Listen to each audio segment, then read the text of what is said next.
میرا سوال قرآن پاک کے متعلق ہے کہ جس طرح شروع کے دور سے اور آج کے دور میں بھی قرآن پاک پہ ایک بہت اعتراض جو ہے مسلسل اٹھایا جاتا ہے کہ جو اس میں مضامین ہیں وہ کوئی بھی نیا مضمون نہیں ہے.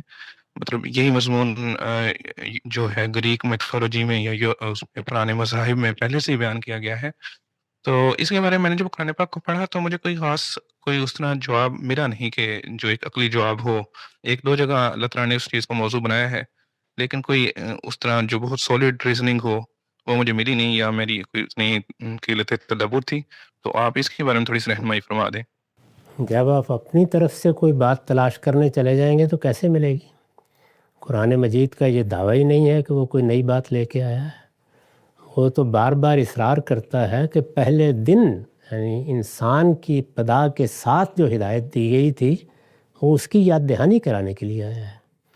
تو اس وجہ سے قرآن مجید کی تصدیق کی اس سے بڑی اور چیز کیا ہو سکتی ہے کہ جو باتیں وہ بیان کر رہا ہے وہ انسانوں کی پوری تاریخ میں موجود ہے، ہمیشہ سے موجود ہے.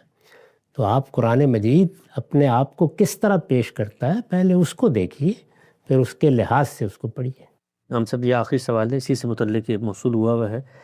ایک صاحب کے انہوں نے کمنٹ بھیجا ہے، اس پہ آپ کی تبصرہ چاہیے. انہوں نے پوچھا ہے کہ علماء کو ایک چیلنج ہے، اگر ساری دنیا کے اسلامی علماء میں سے کوئی بھی میرے سامنے قرآن میں سے کائنات کے بارے میں صرف 2 خیالات ایسے پیش کرے جو قرآن سے پہلے قدیم مصری، بابلی، سومری اور یونانی اساطیر میں موجود نہ ہوں، وہ صرف قرآن کی تخصیص ہو، تو میں ہمیشہ کے لیے اس کتاب کے حامی ہونے کو سچ مان لوں گا. واضح رہے کہ بائبل کا ذکر نہیں کر رہا، قدیم اساطیر کو سامنے رکھ کر کہہ رہا ہوں. مثال کے طور پر زمین چپٹی ہے، کائنات پھیل رہی ہے، وقت کائنات کی پیدائش کے ساتھ موجود تھا.